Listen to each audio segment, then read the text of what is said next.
Resign তো কংগ্ৰেছ যিখিনি ministry আছিলে তেওঁলোকে ৰিজাইন কৰিলে এইখিনিলৈকে আমি চাগে লাষ্ট পঢ়িছো সেকেন্ড ৱৰ্ল্ড ৱাৰ ষ্টাৰ্ট হৈছে এইটোও পঢ়িছো কংগ্ৰেছ মিনিষ্ট্ৰী ৰিজাইন কৰিছে সবৰে বেলেগ বেলেগ এটিটিউড আছিলে গান্ধীয়ে কৈছিলে যে বিকজ তেওঁ নাজিজিম আৰু ফাসিজিম মানে জাৰ্মানীৰ নাজিজিম বা ইটালীৰ ফাসিজিম সাপোৰ্ট কৰা নাছিলে আৰু মৰেলি তেওঁ এলাইড পাৱাৰ্ছক সাপোৰ্ট কৰিছিলে because allied powers on the side of the democracy Subhas Bose আৰু সোশ্যালিস্ট বিলাকে তেওঁলোকে এটাও সাপোৰ্ট কৰা নাই গম পাইছে যে এইটো এটা ইম্পেৰিয়েলিষ্ট ৱাৰ গতিকে এইটো কাকো সাপোৰ্ট কৰি লাভ নাই এই যুদ্ধৰ আমি ফায়দা উঠাব লাগে লৈ পেলাই ইণ্ডিয়াক ফ্ৰীডম মানে ইণ্ডিয়াৰ ফ্ৰীডম আনিব লাগে ঠিক তেনেকৈ নেহৰু অলমোষ্ট গান্ধীৰ নিচিনা চাইড আছিলে কৈছিলে যে যুদ্ধৰ সময়ত ব্ৰিটেনৰ পৰা আমি এডভান্টেজ উঠাব নালাগে বিকজ এই ডিফিকাল্ট সিচুৱেশ্যনত আছে ঠিক নহ'ব ঠিক তেনেকৈ CWC যেতিয়া মিটিং হ'ল কংগ্ৰেছ ৱৰ্কিং কমিটি তেওঁলোকে ৰিজলিউশ্যন পাছ কৰিলে কি বুলি যে আমি ফাসিষ্ট এগ্ৰেশ্যন আমি সাপোৰ্ট নকৰো বাট ব্ৰিটেনে কিহৰ কাৰণে ফাইট কৰিছে যদি ব্ৰিটেনে ডেমোক্ৰেছিৰ কাৰণে ফাইট কৰিছে তেতিয়াহ'লে ব্ৰিটেনত যিমানবিলাক কলনি আছে সেই কলনিবিলাকৰ পৰা তেওঁলোকৰ ৰুল খতম কৰি পেলাই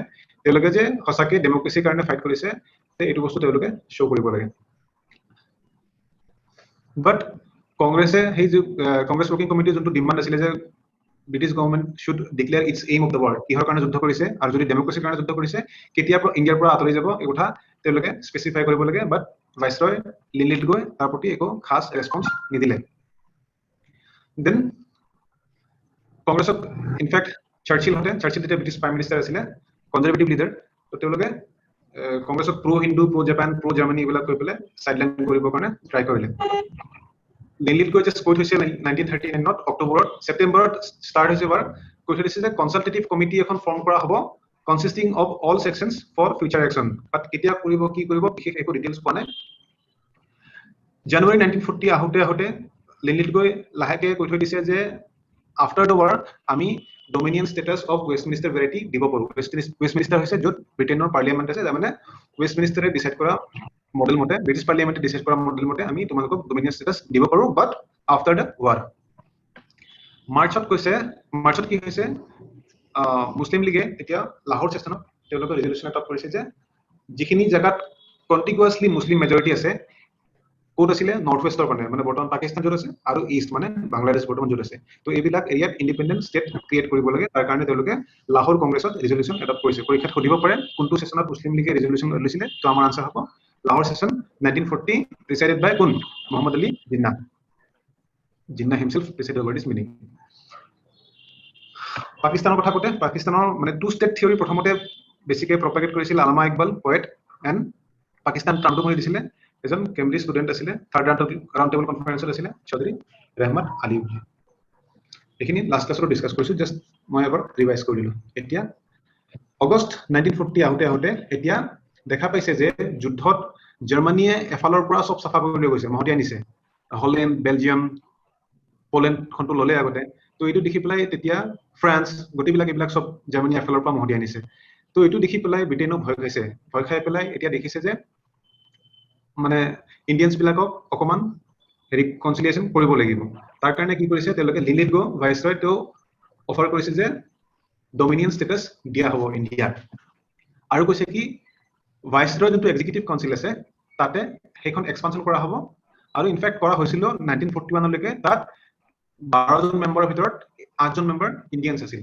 গতিকে তেতিয়ালৈকে ইণ্ডিয়ান মেজৰিটি আহিও গৈছিলে আৰু কি কথা কৈছিল লিলিত গো অগষ্ট 4 যে to set up a constituent assembly after the war with mainly Indians would decide the constitution কংগ্ৰেছৰ এটা বহুত পুৰণা ডিমাণ্ড আছিলে যে কনষ্টিটিউয়েন্ট এছেম্বলি এখন বনাব লাগে বনাই পেলাই ইণ্ডিয়াৰ কনষ্টিটিউশ্যনখন ঠিক কৰিব লাগে এতিয়া লিলিত গৈ কৈ দিছে ঠিক আছে after the war we will set up the constituent assembly mainly by Indians তাৰমানে মেজৰিটি ইণ্ডিয়ানছ থাকিব তো তোমালোকে ডিসাইড কৰিবা বাট আমাৰো কিবা এটা থাকিব মানে গতিটো একদম খোলাকে দি দিয়া নাই লগতে তেওঁ আৰু এটা এসুৰেন্স দি থৈ দিছে পাৰ্টিকুলাৰলি টু দা মাইনৰিটিজ যে no future constitution without the consent of minorities বিশেষকে মুছলিম লীগক এপিজমেন্ট কৰাৰ কাৰণে এইটো কথা কৈ থৈ দিছে যে মাইনৰিটিজ বিলাকৰ কনসেন্ট নোহোৱাকে আমি কনষ্টিটিউশ্যনৰ একো ডিসাইড নকৰো কংগ্ৰেছে লগতে বস্তুটো ৰিজেক্ট কৰিছে যে এইটো অফাৰ আমাক নালাগে কাৰণ ডমিনিয়ন ষ্টেটাছ আমি খুজিছিলো কেতিয়া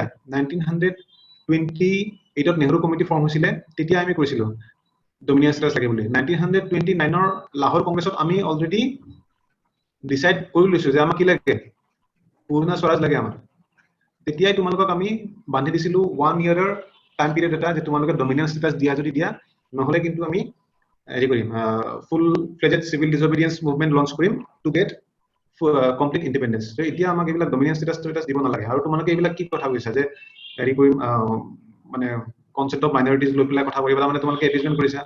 মুছলিম লীগে কিন্তু বস্তুটো ভাল পালে। মুছলিম লীগে কৈছে যে যেহেতু এটা তেওঁলোকক এটা এছুৰেঞ্চ, ভাৰ্চুৱেল এছুৰেঞ্চ এটা দি থোৱা হ'ল যে তেওঁলোকক লগ নধৰাকে বা তেওঁলোকৰ লগত কনচাল্ট নকৰাকে একো কাম নকৰে। বাট তেওঁলোকে এইটো কথা কৈ থৈ দিছে যে partition is the only solution. ঠিক আছে, এইটো কৰা তোমালোকে, বাট এইবিলাক কৰি লাভ নাই। Ultimately final solution is partition. Partition কৰিলেহে চব ঠিক হ'ব। এতিয়া এই গান্ধী যে ইমান দিন ৰিটায়াৰমেণ্টত আছিলে, পলিটিকেল ৰিটায়াৰমেণ্টত, তেওঁ আকৌ ঘূৰি আহে। ঘূৰি আহি পেলাই এইবাৰ তেওঁ কংগ্ৰেছৰ কমান আকৌ নিজৰ হাতত লৈ পেলাই তেওঁ এইবাৰ দেখিছে যে চিটুৱেশ্যনটো মাছ মুভমেণ্ট কৰাৰ কাৰণে ঠিক নহয়, যিহেতু যুদ্ধ চলি আছে। চ' যুদ্ধ চলি থাকিলে কি হ'ব, এইটো internal stability, country stability disturb হ'ব এতিয়া যদি মাছ মুভমেণ্ট কৰিব যাওঁ। চ' গতিকে আমি এতিয়া যুদ্ধ নকৰোঁ।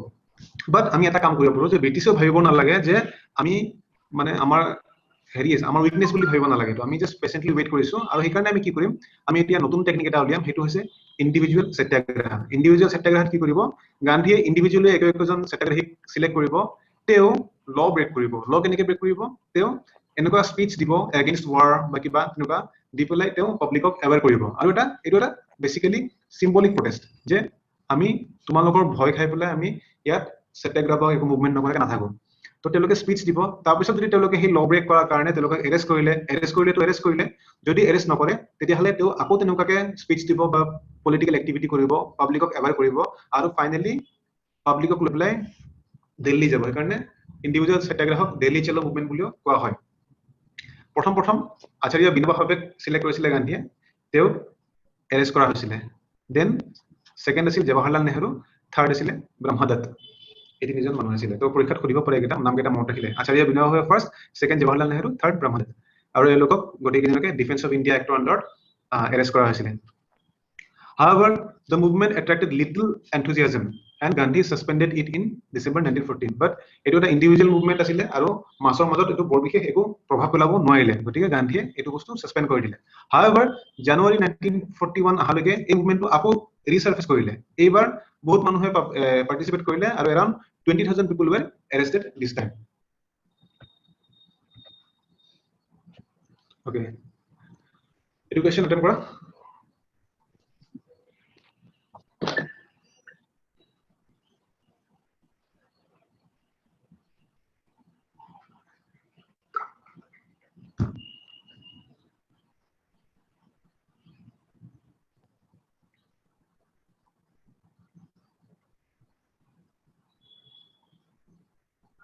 D.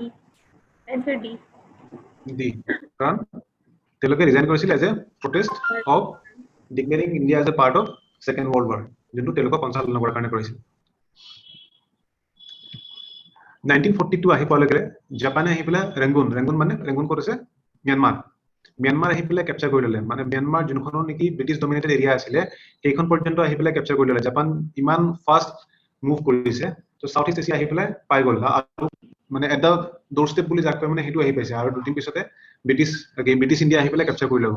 এতিয়া দেখি পেলাই ব্ৰিটিছ পাৰ্লিয়ামেণ্টত এইবিলাক লৈ পেলাই খুব ডিছকাশ্যন হৈছে যে এতিয়া যদি আমি ইণ্ডিয়াৰ ছাপোৰ্ট নাপাওঁ তেতিয়াহ'লে যুদ্ধত কিন্তু আমাৰ অৱস্থা বেয়া হ'ব। আৰু তাকে দেখি পেলাই এটা মিছন পঠোৱা হ'ল under Stafford Cripps. Stafford Cripps এজন লেবাৰ লিডাৰ আছিলে ব্ৰিটিছ পাৰ্লিয়ামেণ্টৰ। লেবাৰ মানে লেবাৰ পাৰ্টি। তো লেবাৰ পাৰ্টি লিডাৰ আছিলে, তেওঁক পঠোৱা হ'ল ব্ৰিটিছ পাৰ্লিয়ামেণ্টৰ ফালৰ পৰা যে ইণ্ডিয়াত গৈ পেলাই কথা পাতি পেলাই ইণ্ডিয়াৰ ছাপোৰ্ট লোৱাৰ কাৰণে ট্ৰাই কৰক, নেগচিয়েশ্যন কৰি পেলাই। আৰু ফাৰ্ষ্ট ৰিজনটো অবভিয়াছলি জাপান আহি পেলাই ডোৰ ষ্টেপ পাইছিলে, আৰু ফৰেইন প্ৰেছাৰো আছিলে, ইণ্টাৰনেশ্যনেল প্ৰেছাৰ আছিলে। ইউএছএছআৰ যোনবিলাক এলাইড পাৱাৰ্ছৰ পাৰ্ট আছিলে, তেওঁলোকে কৈছিলে যে ইণ্ডিয়াৰ লগত কথা পাতি পেলাই সোনকালে ইণ্ডিয়াৰ কোঅপাৰেশ্যন এনচিয়ৰ কৰা। দেন সেইটোতো এটা ছেকেণ্ড থিং, ইণ্ডিয়ান নেশ্যনেলিষ্ট বিলাকো এগ্ৰী কৰিছে যে যদিহে আমাক ছাবষ্টেঞ্চিয়েল পাৱাৰ ট্ৰান্সফাৰ কৰে ইমিডিয়েটলি, এতিয়া মেক্সিমাম যিমান পাৰে বেছিভাগ পাৱাৰ আমাক ট্ৰান্সফাৰ কৰক আৰু কমপ্লিট ইণ্ডিপেণ্ডেঞ্চ দিয়ক আফটাৰ দ্য ৱাৰ, তেতিয়াহ'লে আমি আপোনালোকক ছাপোৰ্ট কৰিম। এই দুটা ৰিজনৰ কাৰণে বেচিকেলি ক্ৰিপছ আহিছিলে। তো ক্ৰিপছ আহি পেলাই কি কৰিলে, ক্ৰিপছে বেচিকেলি এইকেইটা প্ৰপ'জেল আগবঢ়ালে। কি দিছে যে ইণ্ডিয়াক ডমিনিয়ন ষ্টেটাছ দিয়া হ'ব, আৰু লগতে পাৰমিশনও দিয়া হ'ব to opt out of Commonwealth. Commonwealth মানে কি হয়? কমনৱেলথ মানে ব্ৰিটিছ ক্ৰাউনৰ আন্ডাৰত, ব্ৰিটিছ ক্ৰাউনৰ আন্ডাৰত যিমান বিলাক কলনি আছে সবকে they are all together put under a umbrella যাক কোৱা হয় কমনৱেলথ। তো এতিয়া কৈ দিছে যে ডমিনিয়ন ষ্টেটাছ থাকিব যদিও তোমালোকে কমনৱেলথৰ পৰাও ওলাই আহিব পাৰা, and even free two join international bodies like United nations. তোমালোকে এজ এ ইণ্ডিয়ান ডমিনিয়ন তোমালোকে ইউনাইটেড নেশ্যনছো জইন কৰিব পাৰা। হাউএভাৰ ইউনাইটেড নেশ্যনছ এতিয়ালৈকে ফৰ্মত অহা নাই, 1945তহে আহে, কিন্তু অলৰেডি ইউনাইটেড নেশ্যনৰ কথা বতৰা ব্ৰিটিছ US প্ৰেচিডেণ্ট ৰুজভেল্ট বা ব্ৰিটিছ প্ৰাইম মিনিষ্টাৰ চাৰ্চিল তেওঁলোকে অলৰেডি কথা পতা ষ্টাৰ্ট কৰি দিছিলে।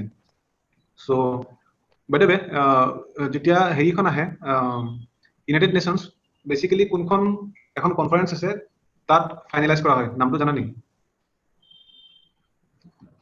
1944ত এখন কনফাৰেন্স হয়, তাত ইউনাইটেড নেশ্যনছৰ আইডিয়াটো ফাইনেল কনফাৰ্মেশ্যন কৰা হয়। কি আছিলে এইটো কুৱেশ্যন যিকোনো পৰীক্ষাত আহি থাকে। Bretton Wood conference. United Nations Day কোনদিনাখন হয়? এইবিলাক ভেৰি কমন কুৱেশ্যন হৈ থাকে বাৰে বাৰে। ইউনাইটেড নেশ্যনছ ডে আমি কোনদিনাখন চেলিব্ৰেট কৰোঁ? 24 অক্টোবৰ। 24 অক্টোবৰ। ৰাষ্ট্ৰসংঘ। ওকে, ইউনাইটেড ৰাষ্ট্ৰসংঘৰ কথা কৈছো। তো সেকেন্ড থিং কি কৈছিলে যে এখন কনষ্টিটুৱেন্ট এছেম্বলি কনভেন্ট কৰা হ'ব to frame a new constitution after the war. Members should be partly elected by the provincial assemblies through proportional representation and partly nominated by the princely states. So princely state নিজৰ নিজৰ representative nominate কৰিব এই কনষ্টিটিউয়েন্ট assembly যোনখন কি form কৰা হ'ব after war, আৰু যিখিনি ব্ৰিটিছ ইণ্ডিয়া আছে সেই ব্ৰিটিছ ইণ্ডিয়াত তেওঁলোকে ইনডাইৰেক্টলি প্ৰপৰ্চনেল ৰিপ্ৰেজেন্টেশ্যন কৰি পেলাই পঠাব।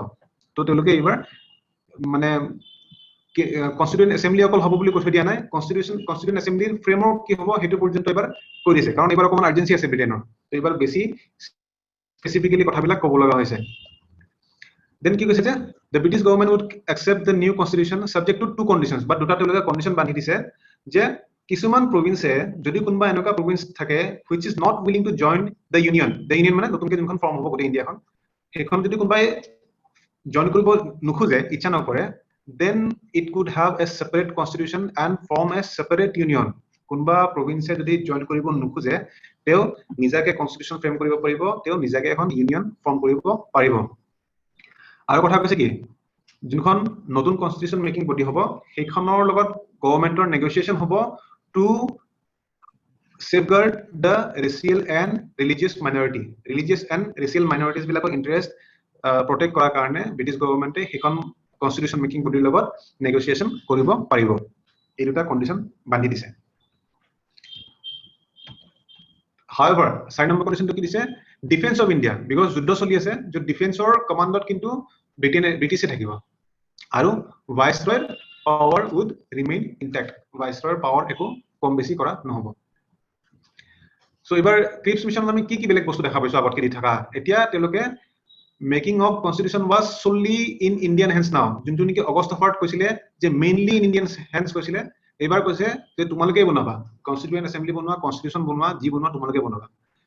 আৰু লগতে মই অলপ আগতে ক'লো যে কেনেকে বনাব, ক'ৰ পৰা কেনেকে ৰিপ্ৰেজেন্টেশ্যন আহিব, কি আহিব, এই বস্তুখিনিও তেওঁলোকে এইবাৰ পুৰা ডেফিনেটলি কৈ দিছে। তাৰপিছত কৈছে কি opinion was available to any province to have a separate constitution. এই যে কথাটো কৈ থৈছিলে 3 নম্বৰ পইণ্টটো অলপ আগতে যোনটো আমি পঢ়িছিলো, এইটো পইণ্ট, এই পইণ্টটো প্ৰভিন্সে যদি কোনোবাই জইন নকৰে তেওঁলোকে সেপাৰেট কনষ্টিটিউশ্যন কৰিব পাৰিব। এইটো actually it was a blueprint for partition. তো এই বস্তুটোৱে এটা প্ৰভিজন ৰাখি থৈ দিলে। তো ক্ৰিপছ মিছন এতিয়া সেইকাৰণে ফেইল মাৰিলে কিয় ফেইল মাৰিলে? দুটাই প্ৰাইম পলিটিকেল পাৰ্টি আছিলে, এটা কংগ্ৰেছ আৰু এটা মুছলিম লীগ, দুটাই অবজেক্ট কৰিছে। কিহৰ কাৰণে অবজেক্ট কৰিলে? প্ৰথম কথা, কংগ্ৰেছৰ ডমিনিয়ন ষ্টেটাছৰ ওপৰত কথাই নুশুনে যে আমাক কমপ্লিট ইণ্ডিপেণ্ডেন্স লাগিব, ডমিনিয়ন ষ্টেটাছৰ ওপৰত আমি বহুত বছৰ আগতে এৰি থৈ আহিছো এইটো। দেন তোমালোকে দিছা ৰাইট অফ প্ৰভিন্স টু সেচিড, তোমালোকে প্ৰভিন্সখন আঁতৰি যাব পৰা প্ৰভিজন ৰাখি থৈ দিছা, এইটো আমি মানি নলওঁ, এইটো আমাৰ integrity of the Indian union will be violated. আচ্ছা, তাকে কৈছে retention of governor general supremacy. তো ফাইনেলি তোমালোকে আমাক একো ৰেছপন্সিবল গভৰ্ণমেণ্টৰ ওপৰত একো পাৱাৰ নিদিলা, ফাইনেলি গভৰ্ণৰ জেনেৰেলৰ ভেটো পাৱাৰ টাইপ ৰাখি থৈ দিলা। তেওঁ কেতিয়াবা আমি যদি কিবা ডিচিশ্যন লওঁ ফাইনেলি তেওঁ নিজৰ ভেটো এপ্লাই কৰি পেলাই আমাৰ ডিসিশন বিলাক নালিফাইড কৰি দিব সো গতিকে আমি এইটো বস্তু মানি নলওঁ আৰু তোমালোকে দেখো আমাৰ ডিমান্ড হৈছে ইমিডিয়েট ট্ৰান্সফাৰ অফ পাৱাৰ তোমালোকে একো টাইমলাইন দিয়াই নাই কেতিয়া ট্ৰান্সফাৰ কৰিবা পাৱাৰ তো এইটো অৱস্থা আমি মানি নলওঁ কংগ্ৰেছৰ ফালৰ পৰা বেসিক্যালি নেহৰু আৰু মৌলানা আজাদে হেৰি কৰিছিলে নেগোশিয়েট কৰিছিলে আৰু Maulana Abdul Kalam was the president of Indian National Congress at that time. And Maulana Abdul Kalam Azad is the longest serving Congress president in pre-independent era. Because 1939 পৰা যেতিয়া কংগ্ৰেছ হেৰি ষ্টাৰ্ট হৈ যেতিয়া সেকেন্ড ওয়াৰ্ল্ড ওয়াৰ ষ্টাৰ্ট হৈ গৈছিলে তাৰপিছত তেওঁলোকে কংগ্ৰেছৰ বৰ বিশেষ সেশন বহাব পৰা নাছিলে আৰু সেইকাৰণে বহুত লম্বা সময়ৰ কাৰণে আই থিংক around 6 years মানৰ কাৰণে আজাদ তেতিয়া প্ৰেসিডেন্ট আছিলে তাৰপিছত ইণ্ডিয়া যেতিয়া হেৰি হয় ইন্ডিপেন্ডেন্ট হোৱা সময়খিনিত কোন আছিলে সেইটো কোনো বেকাৰ আহি থাকে ইণ্ডিয়া যেতিয়া ইন্ডিপেন্ডেন্স পাই তেতিয়া কংগ্ৰেছৰ প্ৰেসিডেন্ট কোন আছিল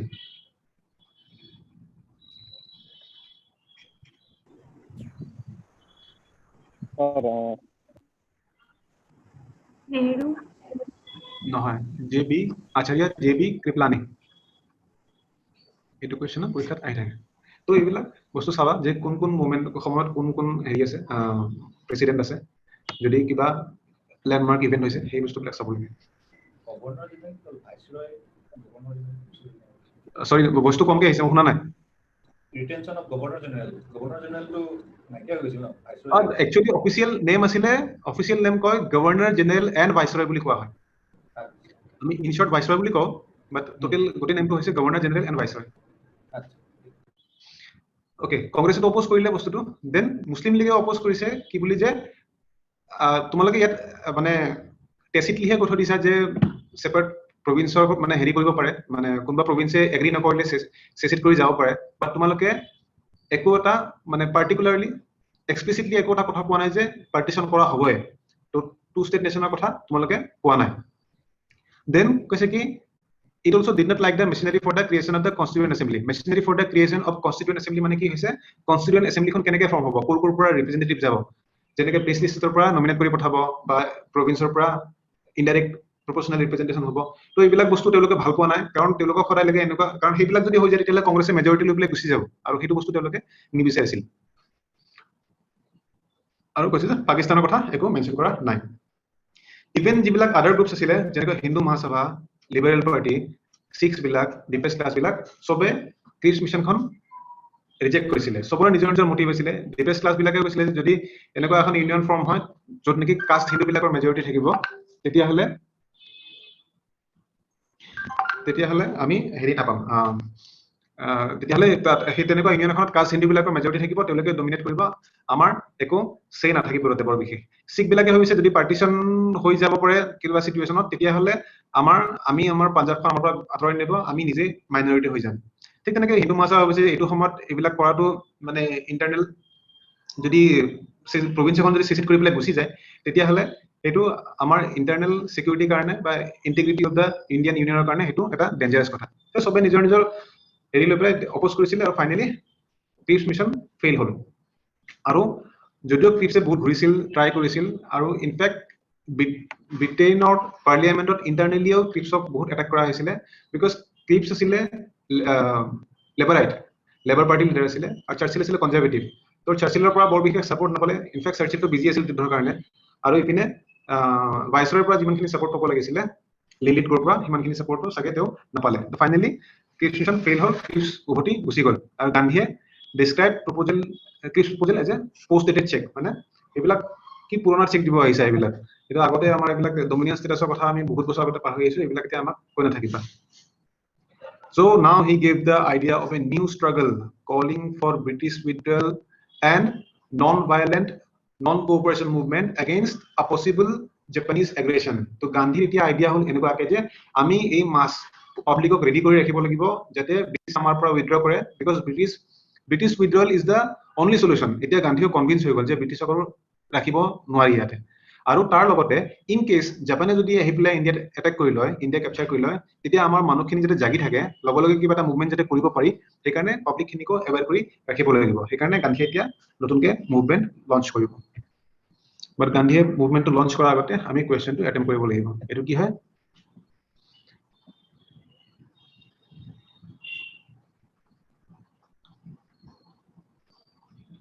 Sir, D. Governance D, status, sir, na? D. D. Next, এতিয়া কি কৰিব গান্ধীয়ে? Gandhi will launch Quit India movement.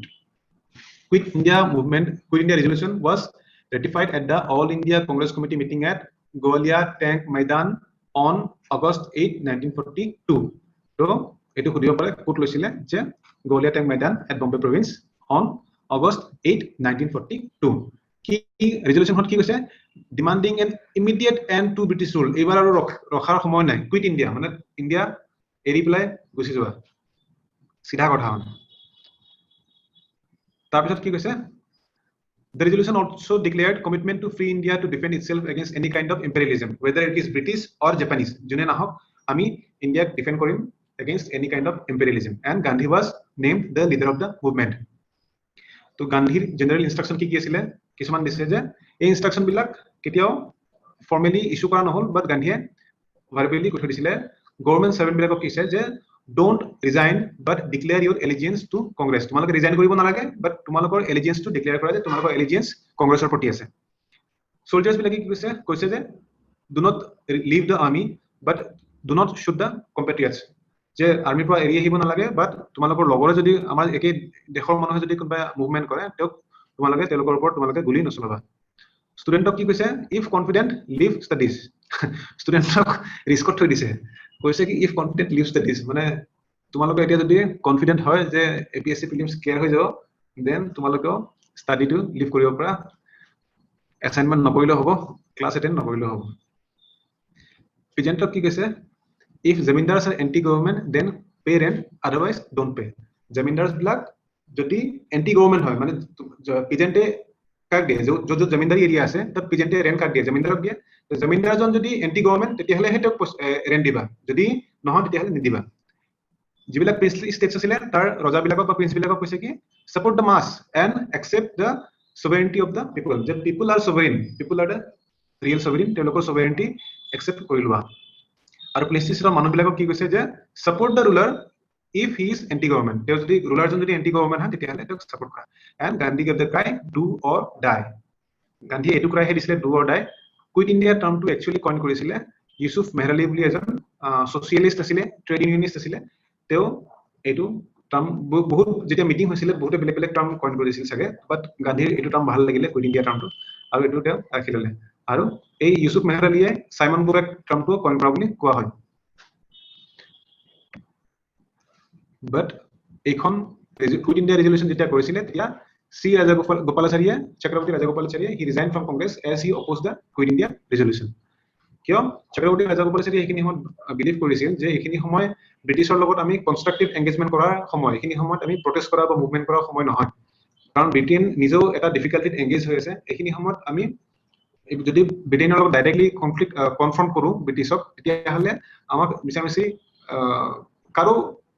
কাৰো ইন্টাৰেষ্টটো ফুলফিল নহব। এইটো এটা সবৰে ডিফিকাল্টিহে বঢ়াব। আৰু probably to some extent Rajagopalachari correct আছিলে, কাৰণ পিছত এতিয়া দেখা পাম যে আমি কি হয় যেতিয়া কুইট ইণ্ডিয়া মুভমেন্ট লঞ্চ কৰে। সো সেইখিনি সময়তে 8 তাৰিখে মিটিং হৈছিল ন, 9 তাৰিখৰ দিনাখন আৰ্লি মৰ্নিং সব লিডাৰক ধৰি বুলি উঠাই লৈ গ'ল, যিমান বিলাক মেইন লিডাৰ্ছ আছিলে ইনক্লুডিং গান্ধী। সো সবকে নিপলাই কাবাক হাউচ এৰেষ্টত ৰাখিলে, কাবাক জেলত ভৰাই দিলে, কৰি দিলে।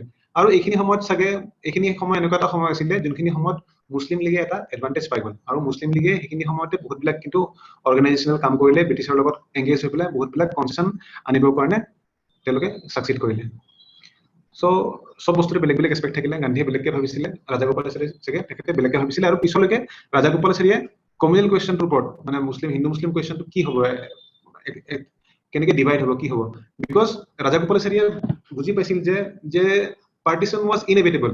তো পাৰ্টিশনটো নোহোৱাকে থাকিবই নোৱাৰে। যি ষ্টেটত আহি পেলাই পাইছে বৰ্তমান ইণ্ডিয়াত কমিউনেলিজম। তো এতিয়া আমি চাব লাগে এইটো বস্তু যে কিমান পিছফুলি হ'ব পাৰে বস্তু। পিছত এটা ৰাজগোপালাচাৰীয়ে ফৰ্মুলাও দিয়ে, হাউএভাৰ ফৰ্মুলাটো এক্সেপ্ট নহয় কেৱল, আমি অলপ পিছত ইন ডিটেইল ষ্টাডি কৰিম এইখিনি। এনিৱে যেতিয়া গান্ধী আৰু প্ৰাইম লিডাৰ বিলাকক এৰেষ্ট কৰা হ'ল, তেতিয়া the movement was left leaderless. Main leader বিলাক তেতিয়া নাইকিয়া হৈ গ'ল। যিবিলাক ইউথ ব্ৰিগেড আছিলে কংগ্ৰেছৰ তেওঁলোকে হেৰি কৰিলে। তাৰ ভিতৰত আছিলে অৰুণা আছফ আলীয়ে। এই লেটাৰ ডে 9 আগষ্টৰ ৰাতিপুৱা সবকে হেৰি কৰি লৈ গ'ল, এৰেষ্ট কৰি লৈ গ'ল। অৰুণা আছফ আলী তাই গৈ পেলাই তেতিয়া গোৱালিয়া টেংকত ফ্লেগ হোষ্টিংখন তেখেতে কৰিছিলে। Aruna Asaf Ali was married, Aruna Ganguly actually, she was married to Asaf Ali the lawyer. The people, especially the youth who went violent in many places. যেতিয়া leaderless movement হয় তেতিয়া তেওঁলোক violent হৈ যাব obviously, and they started destructing government establishment like building railway, bridges, telegraph, সবতে এইবিলাক ডিষ্ট্ৰাক্ট কৰা start কৰিলে আৰু ইউপি বিহাৰত এইটো অকমান বেছি সিৰিয়াসলি হৈ গ'ল। যেতিয়া লিডাৰ বিলাকক এৰেষ্ট কৰা হ'ল, বাকি যিমানখিনি ইউথ লিডাৰ আছে তেওঁলোকে বেছিভাগ তেওঁলোকে আন্ডাৰগ্ৰাউণ্ড হৈ গুচি গ'ল। তাৰ ভিতৰত প্ৰাইম আছিলে ৰাম মনোহৰ লোহিয়া, জেপি, অৰুণা আছাফ আলী, উষা মেহতা, বিজু পটনায়ক পিছত উৰিষ্যাৰ চিফ মিনিষ্টাৰ হৈছিলে, ছোটুভাই পুৰাণিক, অচ্যুত পটনায়ক, এনেকৈ বেলেগ বেলেগ আছিলে। তেওঁলোক সুচেতা কৃপলানী, জেপি কৃপলানীৰ ৱাইফ আছিলে। আৰু এনেকৈ বেলেগ বেলেগ লিডাৰ তেতিয়া এমাৰ্জ কৰি আহিলে এইখিনি সময়ত। উষা মেহতাই আন্ডাৰগ্ৰাউণ্ড ৰেডিঅ' ষ্টাৰ্ট কৰিলে ফ্ৰম বম্বে।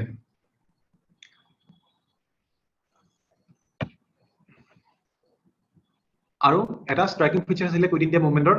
তো বেলেগ বেলেগ জায়গাতো ভায়োলেন্ট হৈছে অলৰেডি, মানুহে ভায়োলেন্ট প্ৰটেষ্ট কৰা ষ্টাৰ্ট কৰি দিছে আৰু স্পন্টেনিয়াছ মুভমেণ্ট আছিলে। গোটেই পাব্লিকে কোনো একো নোকোৱাকে, একো লিডাৰ নোহোৱাকে সব মানুহ আৰু every section of the people, student হওক, উইমেন হওক, হিন্দু হওক, মুছলিম হওক, ৱৰ্কিং ক্লাছ হওক, পিজেণ্ট হওক, সব ওলাই আহিছিলে মুভমেণ্ট কৰিবৰ কাৰণে। আৰু এটা ষ্ট্ৰাইকিং ফিচাৰ আছিলে, এইটো আছিলে পেৰেলেল গভৰ্ণমেণ্ট। বেলেগ বেলেগ জায়গাত, যেনেকে বালিয়া হৈছে ইউপিত চিটু পাণ্ডে আণ্ডাৰত তেওঁলোকে এখন পেৰেলেল গভৰ্ণমেণ্ট ফৰ্ম কৰি দিলে ব্ৰিটিছক ডিফাই কৰি পেলাই, আৰু he got many Congress leaders release.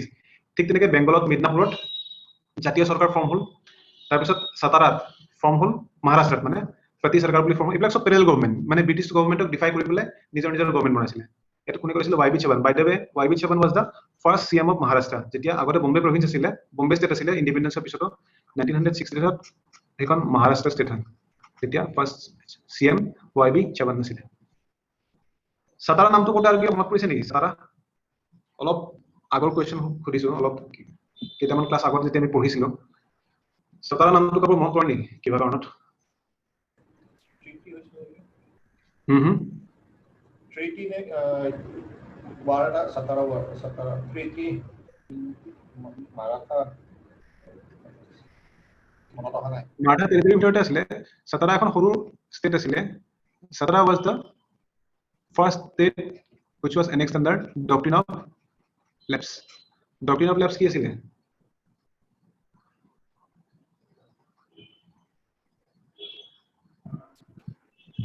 Sir, Lord Dalhousie.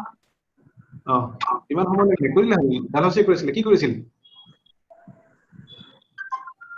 So that if a father died, then the inherited son cannot assume the property.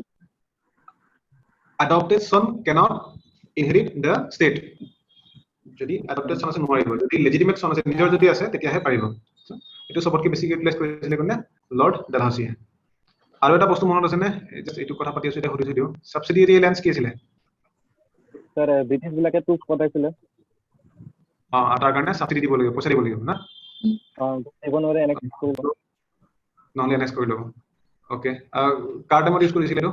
কোনজন ভাইচ গভৰ্ণৰ জেনেৰেল থাকোঁতে? Wellesley. Wellesley. Hyderabad was the first state. হা Hyderabad. Nizam of Hyderabad, correct. Nizam of Hyderabad সবতকে আগতে sign কৰিছিলে। আৰু সবতকে লাষ্টত কোনে কৰিছিল? সাবসিডিয়াৰী এলায়েন্স সবতকে লাষ্টত কোনে সাইন কৰিছিল? মাৰাঠাৰ ইয়েছ, মাৰাঠাৰ কৰিছিলে। কোনবিলাকে? মাৰাঠাটো কনফেডাৰেচি আছিল ন, বেলেগ বেলেগ তেওঁলোকৰ কি কয় এইটো, বেলেগ বেলেগ ডাইনেষ্টি টাইপৰ আছিলে।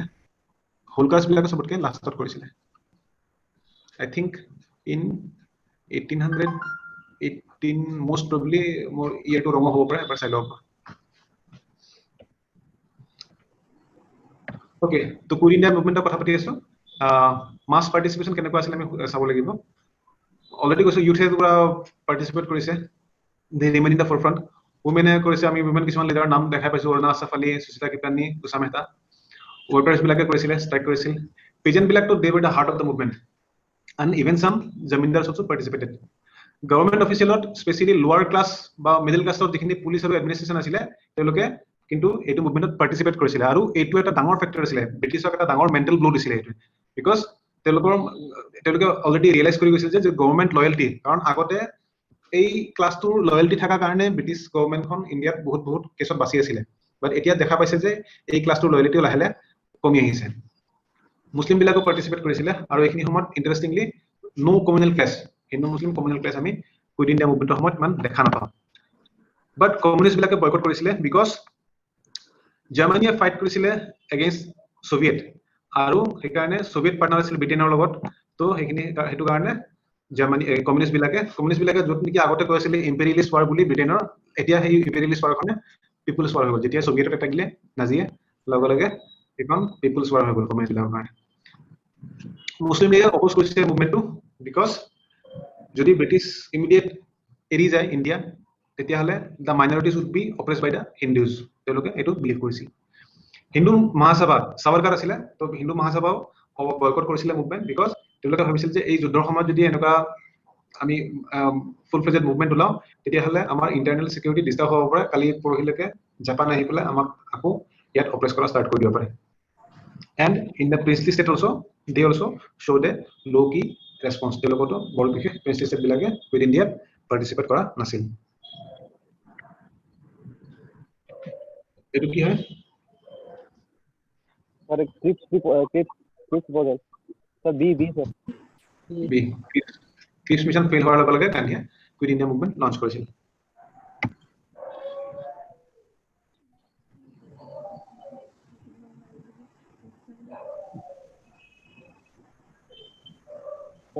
डी ডি কোনটো নট টু দিছে না A হ'ব डी हो এ হ'ব ন ए तो सर A2 হ'ব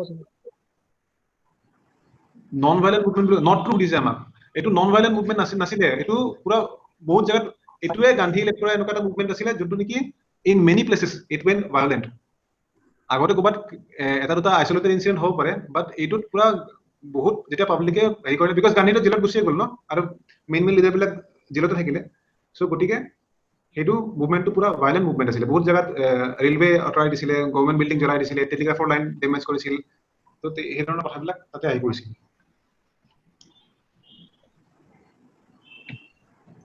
উষা মেহতা কি কৰিছিল সুধিছে উষা মেহতা কি কৰিছিল ৰেডিঅ' বনাইছিল চিক্ৰেট ৰেডিঅ' চেণ্টাৰ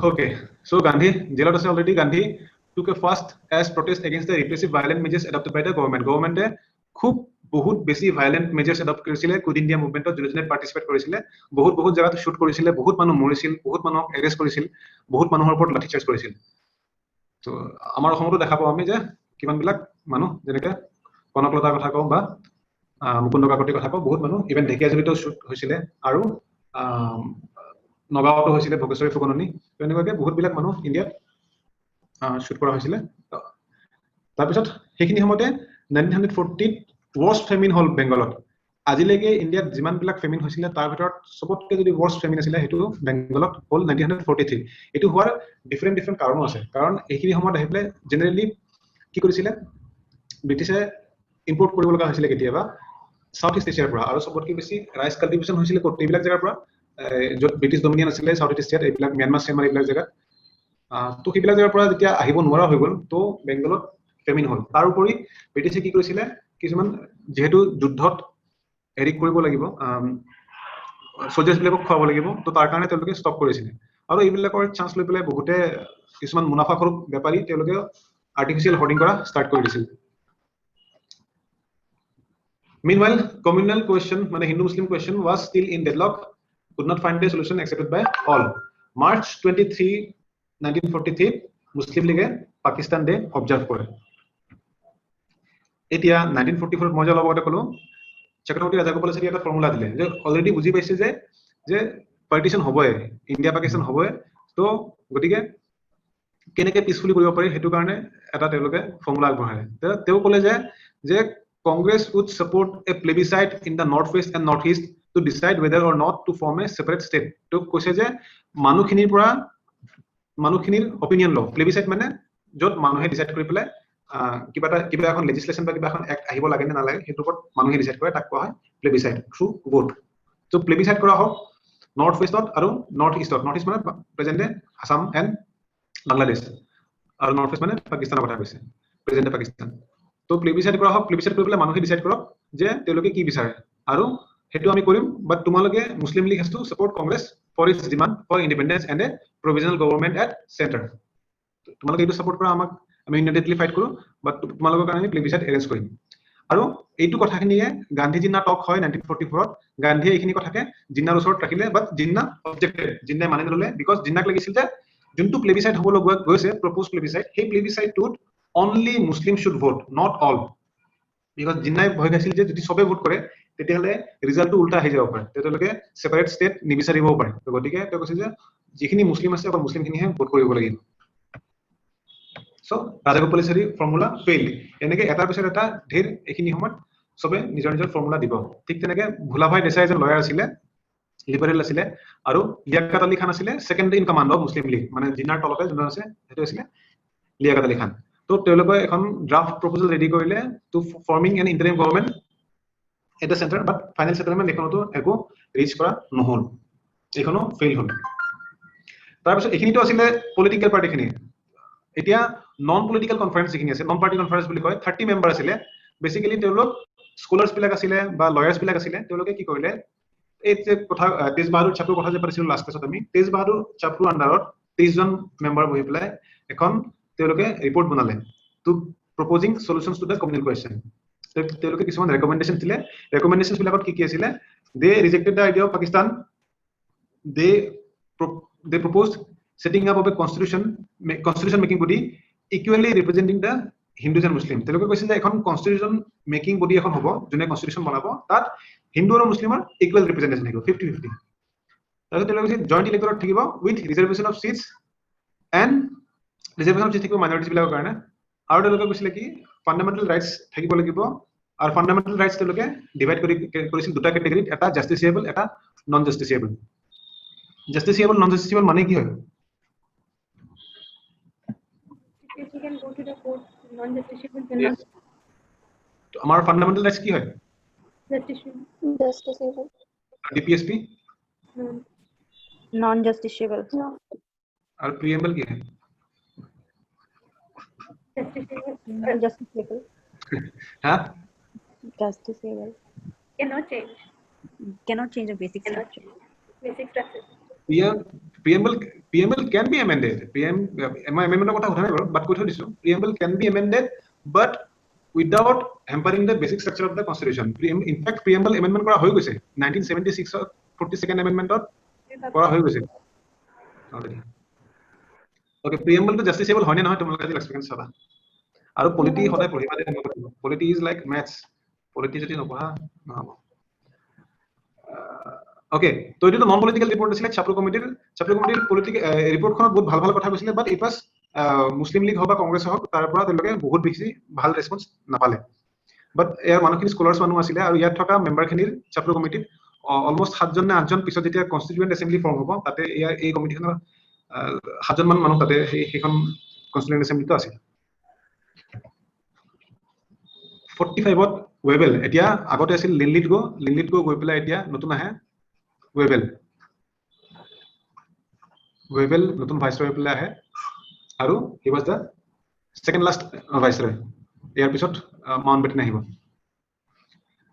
ৱেবেলে কি কৰিছে তেওঁ দেখিলে যে এতিয়া যে গোটেই যিখিনি হেৰি আছিল লিডাৰ্ছ আছিলে লিডাৰ্ছ বিলাকক লৈ পেলাই তো সিমলাত এখন কনফাৰেন্স কৰিলে সিমলা কনফাৰেন্স বুলি কোৱা হয় কৰি পেলাই তো লিডাৰ বিলাকক ৰিলিজ কৰি দিলে আহি পেলাই কৰি পেলাই তেওঁ কিছুমান প্ৰপ'জাল দিলে যে এতিয়া এক্সিকিউটিভ কাউন্সিল যোনখন থাকে ভাইসৰয় এক্সিকিউটিভ কাউন্সিল তাতে all the members will be Indians except governor general and commander in chief এই দুজন বাদ দি পেলাই সব ইন্ডিয়ানছ থাকিব সেই এক্সিকিউটিভ কাউন্সিল খনে এখন ইন্টাৰিম গভৰ্নমেন্ট হিচাপে কাম কৰিব এই যে কংগ্ৰেছে কৈ আছিল যে কিবা কিবি ডিমান্ডত এখন ইন্টাৰিম গভৰ্নমেন্ট ফৰ্ম কৰিব লাগে চেণ্টাৰত কৰি পেলাই আমি কেনেকে কি আগবাঢ়িম এইটো ঠিক কৰিব লাগে তেওঁ কৈছে যে এই এক্সিকিউটিভ কাউন্সিল খনে ইন্টাৰিম গভৰ্নমেন্ট হিচাপে কাম কৰিব but governor general should have the veto power on the advice of the minister by a minister interim government খন যখন minister হ'ব এই minister খিনি যদি কিবা এডভাইস কৰে এটা ফাইনাল veto power থাকিব governor general তেওঁ যদি এটো নুশুনিব খুজে caste hindus and muslims to have equal representations but এতিয়া কৈছে কি caste hindus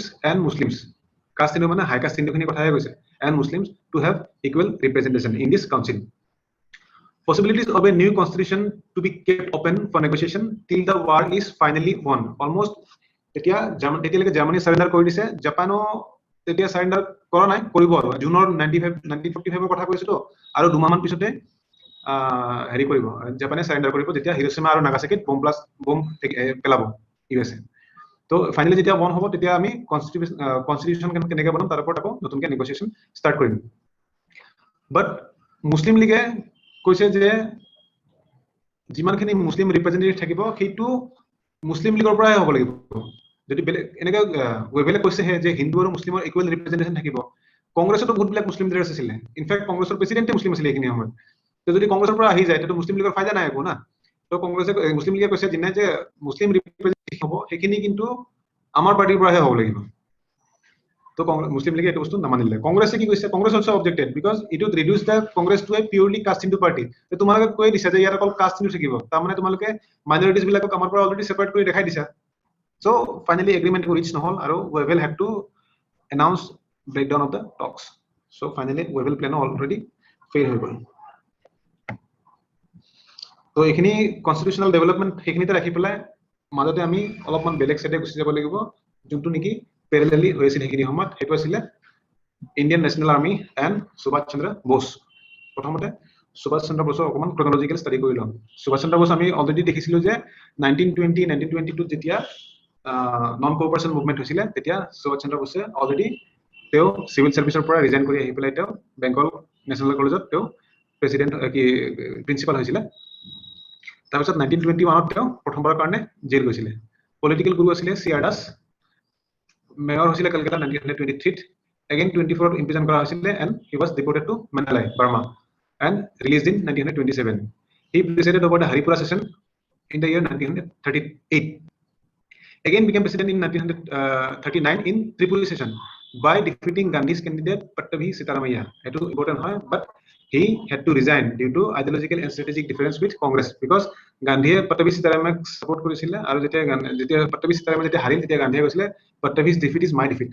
তো এইবিলাকৰ কিবা কিবি ডিফাৰেন্সেছ হ'ল হৈ পেলাই তেওঁ ৰিজাইন কৰি পেলাই ফৰ্ম কৰিলে কি ফৰৱাৰ্ড ব্লক বুলি এটা নতুন পাৰ্টি ফৰ্ম কৰিলে।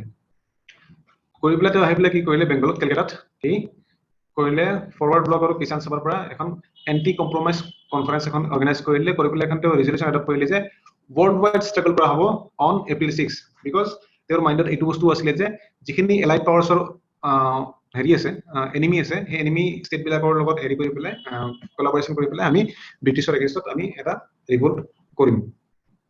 তাৰপিছত তেওঁ এটা তেওঁক হাউচ এৰেষ্ট কৰা হ'ল because he protested against the proposed monument of Holwell.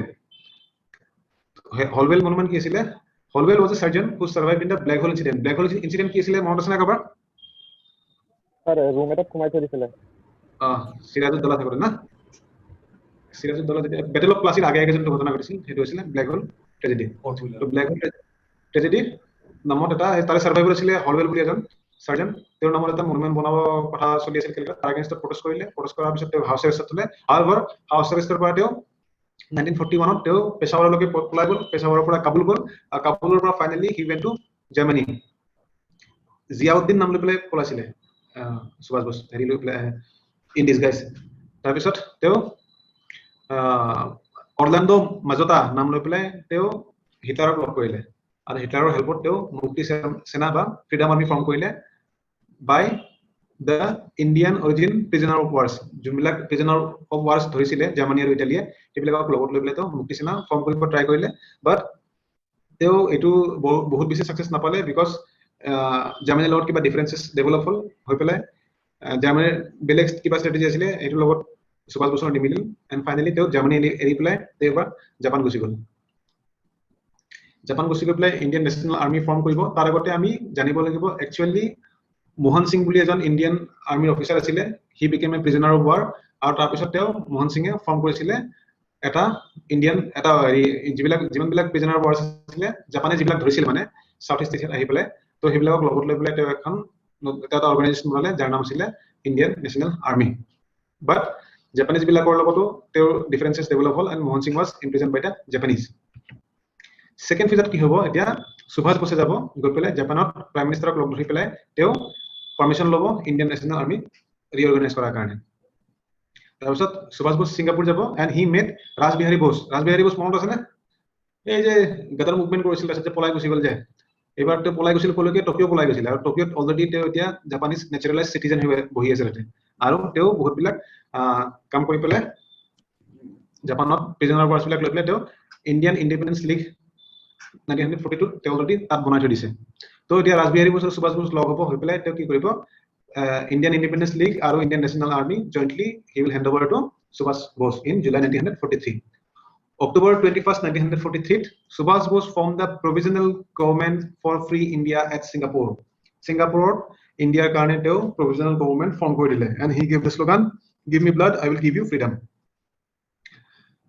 The provisional government declared war on Britain and the United States and was recognized by the Axis powers মানে Germany Japan Italy তেওঁলোকে এখন government Indian government বুলি recognise কৰি ললে ইন্টাৰেষ্টিংলি Indian national army তাতে বা আজাদ হিন্দ ফৌজ তাতে হিন্দু মুসলিম women সব আছিলে আৰু ওমেনৰ ৰেজিমেন্ট এটা আছিলে যাৰ নাম আছিলে ৰাণী ঝাঁসী regiment and it was form under Lakshmi Swaminathan পিছত গৈ পেলাই লক্ষ্মী চেহগল হৈ গ'ল ইন্ডিয়ান নেশ্যনেল আৰ্মিৰে এজন অফিচাৰ আছিলে প্ৰেম চেহগলৰ লগত বিয়া হোৱাৰ পিছত লক্ষ্মী চেহগল হৈ গ'ল Prem Sehgal was one of the first আহিম প্ৰেম চেহগল কোন হয় অলপ পিছত পাইম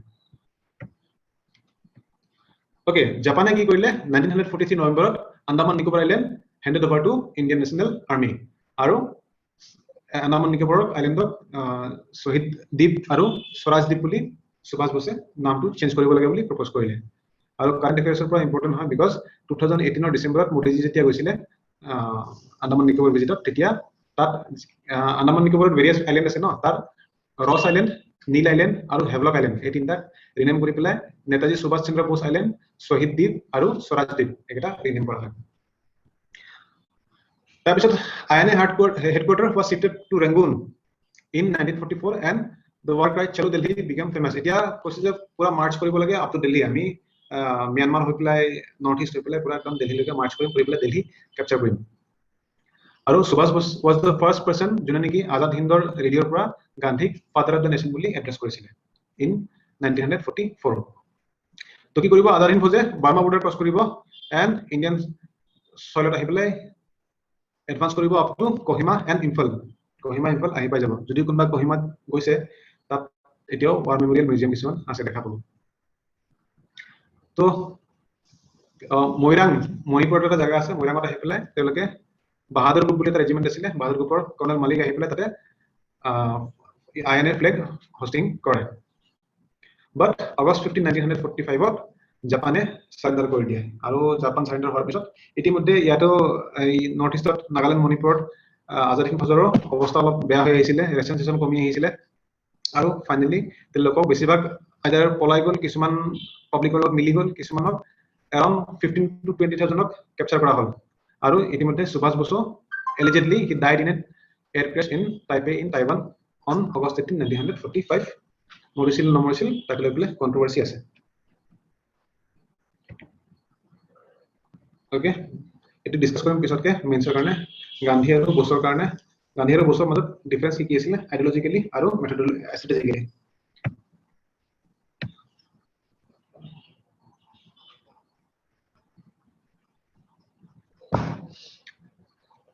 কন্টিনিউ কৰিলো না কৰি দিয়ক স্যাৰ কৰি দিও ঠিক আছে বেছি সময় নাই আৰু ইণ্ডিয়াই ইন্ডিপেন্ডেন্স পাবয়ে বেছি সময় মানে আজি নাপাব চাগে আজি অন আছে আৰু কিন্তু নেক্সট ক্লাছ মানলৈকে ইণ্ডিয়া ইন্ডিপেন্ডেন্স পাই যাব ওকে এই যে কেপচাৰ কৰিছিলে আইএনএ সোলজাৰ্ছ বিলাকক তেওঁলোকক আনি পেলাই ইমান বিলাকক কেপচাৰ কৰিছে ন কৰি পেলাই তেওঁলোকক আনি পেলাই কি কৰিলে যে পাব্লিক ট্ৰায়াল কৰিব কোড কৰিব লালকিল্লা ৰেড ফৰ্টত তাত কোনে ফাৰ্ষ্ট যোনটো ট্ৰায়াল আছিলে তেওঁলোকে they putting on top together Hindu Prem Kumar এলগৰ যে কৈছিলে যে লক্ষ্মী চেহগলে বিয়া পাতিছিলে পিছত এইজনী প্ৰেম কুমাৰ চেহগল এজন হিন্দু মুসলিম শাহনৱাজ খান এণ্ড এ শিখ গুৰবজ সিং ধিল্লন তো এইজন একচুয়ালি প্ৰথমতে ব্ৰিটিছ আৰ্মিৰ হেৰি আছিলে অফিচাৰ আছিলে পিছত যেতিয়া জাপানে কেপচাৰ কৰাৰ পিছত তেওঁলোকে প্ৰিজনাৰ ৱাৰ্ছ হয় হোৱাৰ পিছত তেওঁলোকে আজাদ হিন্দ ফৌজত যোগদান কৰে তো প্ৰথমতে কৰিলে ব্ৰিটিছে ব্লান্ডাৰ কি কৰিলে যে প্ৰথম ট্ৰায়ালটো তোমালোকে পাব্লিক ট্ৰায়াল কৰিছা আৰু তাতে এজন হিন্দু এজন মুসলিম আৰু এজন শিখ তিনটা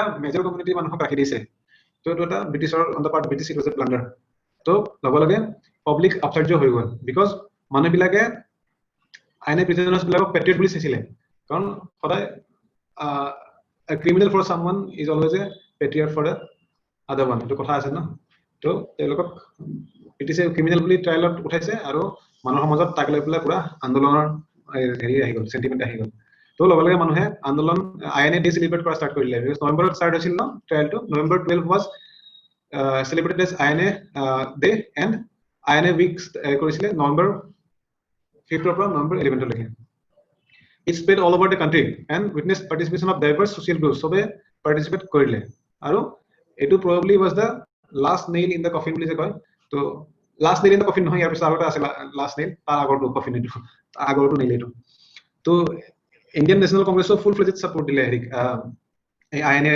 সোলজাৰ্ছ বিলাকক আৰু তেওঁলোকে এখন আইএনএ ডিফেন্স কমিটি বনাই দিলে কম্প্ৰাইজিং অফ দ্য প্ৰমিনেন্ট লয়াৰ্ছ কোন কোন আছিল তাতে ভুলাভাই দেশাই আছাফ আলী জৱাহৰলাল নেহৰু তেজবাহাদুৰ ছাপ্ৰু কৈলাশনাথ কাৰ্য এনেকৈ যিমান বিলাক প্ৰমিনেন্ট লয়াৰ্ছ আছিলে তেওঁলোকক লৈ পেলাই তেওঁলোকে আইএনএ ডিফেন্স কমিটি বনাই দিলে আৰু গভৰ্ণমেণ্ট হৈ পেলাই এলোকটো ডিফেন্ডেন্টৰ হৈ পেলাই লাগিছিলে গভৰ্ণমেণ্টৰ হৈ পেলাই এডভোকেট জেনেৰেল আছিলে সেইখিনি সময়ত এডভোকেট জেনেৰেল আছিলে সেইখিনি সময়ত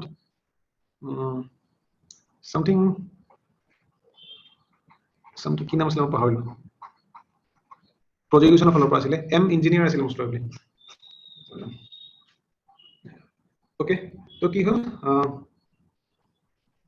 আৰু মুছলিম লীগক সাপোৰ্ট কৰিছিলে আৰু it was the last major movement যত নেকি কংগ্ৰেছ আৰু মুছলিম লীগে দে ওয়েৰ এলাইনড টুগেদাৰ আৰু তেওঁলোকক সেন্টেন্স দিয়া হৈছিলে মোষ্ট প্ৰবলি ডিপোৰ্টেশন দিছিলে নেকি লাইফ টাইমৰ কাৰণে but it never came into effect and the Royal Indian Navy mutiny broke out in Bombay. এটা নৱেম্বৰ ডিসেম্বৰ ট্ৰায়াল চলি আছে 1945 আৰু 1946 আহাৰ লগে লগে বম্বেত কি হ'ব ৰয়েল ইণ্ডিয়ান নেভিৰ সোলজাৰ্ছ বিলাকে ৰেটিংছ বুলি কয় তেওঁলোকৰ ৰেটিংছ বিলাকে তেওঁলোকে মিটিং ষ্টাৰ্ট কৰি দিব আৰু সিমিলাৰলি আইএনএ এজন অফিচাৰ আছিলে কলকাতা ৰশিদ আলী বুলি ৰশিদ আলী সেকেন্ড ফেজত আছিলে ফাৰ্ষ্ট ফেজতো ট্ৰায়াল কৰিছিলে এই প্ৰেম সাইকেল শাহনৱাজ খান আৰু গুলবক্স সিং ধিলনৰ সেকেন্ড ফেজত ৰশিদ আলী কৰিছিল আৰু কেইজনমান কৰিছিলে ৰশিদ আলীক 7 ইয়াৰ সেন্টেন্স দিছিল আৰু কলকাতাতো স্টুডেন্ট বিলাকে আৰু ফৰৱাৰ্ড ব্লকৰ মেম্বাৰ্স বিলাকে তেওঁলোকে they led a protest in February 1946 Royal Indian Navy mutiny it was the last nail in the coffin of British etu ki hobo ratings মানে এটা ডেজিগনেশন হয় for a sailor subordinate to the officer তলত থকা sailor বিলাকক ratings বুলি কোৱা যায় তো ratings বিলাকৰ সদায় প্ৰবলেম আছিল food accommodation service pay living condition এইবিলাক লৈ পেলাই তো তেওঁলোকে ব্ৰিটিছ অফিচাৰ এগেইনষ্টত তেওঁলোকে মিটিনি ষ্টাৰ্ট কৰি দিয়ে অন ফেব্ৰুৱাৰী 18 1946 HMIS তলৱাৰ বুলি এখন জাহাজ আছিল সেই জাহাজখনৰ ৰেটিংছ বিলাকে তেওঁলোকে সিনিয়ৰ বিলাকৰ এগেইনষ্টত হৰতাল ষ্ট্ৰাইক কৰা ষ্টাৰ্ট কৰি দিয়ে আৰু এখন তেওঁলোকে নেভেল সেন্ট্ৰেল ষ্ট্ৰাইক কমিটি বনাই দিয়ে বনাই পেলাই আন্ডাৰ সিগনেলম্যান MS খান এণ্ড পেটি অফিচাৰ মদন সিং আৰু এটো লগে লগে বম্বেত ষ্টাৰ্ট হৈছিল বাট উইদিন নো টাইম বাকি বিলাক কৰাচি সৰাচি যিমান বিলাক ডক আছে পোৰ্ট আছে তাৰ যিমান বিলাক শিপ আছে সব বিলাকে লগে লগে এটোত মানে লগে লগে participate কৰা start কৰি দিয়ে because they were influenced by INA trials and the person of Subhash Chandra Bose তো এইখিনি আমাৰ গোটেই এনভায়ৰনমেন্টটো এনেকুৱা আছিল যে তেওঁলোকে লগে লগে এগেইনষ্ট ব্ৰিটিছ এই ষ্ট্ৰাইকত যোগদান কৰে কলকাতা পুনা বিজেক্স যিমান আছিল আৰু ইভেন বম্বে সিটিত পাৰ্টিকুলাৰলি যিমান বিলাক কমন পাব্লিক আছে তেওঁলোকে হিউজ নম্বৰত পাৰ্টিসিপেট কৰা ষ্টাৰ্ট কৰে বহুত বিলাক মানুহক ইমপ্ৰিজন কৰা হৈছিল বহুত বিলাক মানুহৰ ওপৰত লাঠি চাৰ্জ হৈছিল বহুত বিলাকৰ ওপৰত গুলিও চলোৱা হৈছিল তো বহুত মানুহ মৰিছিল বাট কংগ্ৰেছ আৰু মুছলিম লীগে ইণ্ডিয়ান লিডাৰশ্বিপে এটো ডাইৰেক্টলি সাপোৰ্ট কৰা নাছিলে বিকজ এটো সময়ত they perhaps saw the mutiny so close to independence as a danger মানে এইখিনি সময়ত ইন্ডিপেন্ডেন্স এনো পাম এইখিনি সময়ত এনেকুৱা ধৰণৰ মিটিনি আমাক একচুয়ালি দৰকাৰ নাই এটো ডিস্টেবিলাইজ কৰিব only the communist party of India and the Indian National Congress Aruna Asaf Ali openly supported the sailors আৰু কংগ্ৰেছৰ ফালৰ পৰা বল্লভ ভাই পেটেল আৰু মুছলিম লীগৰ ফালৰ পৰা Jinnah they persuaded the sailors to surrender আৰু finally the mutineers surrendered on February 23rd 1946 এটো এটেম কৰা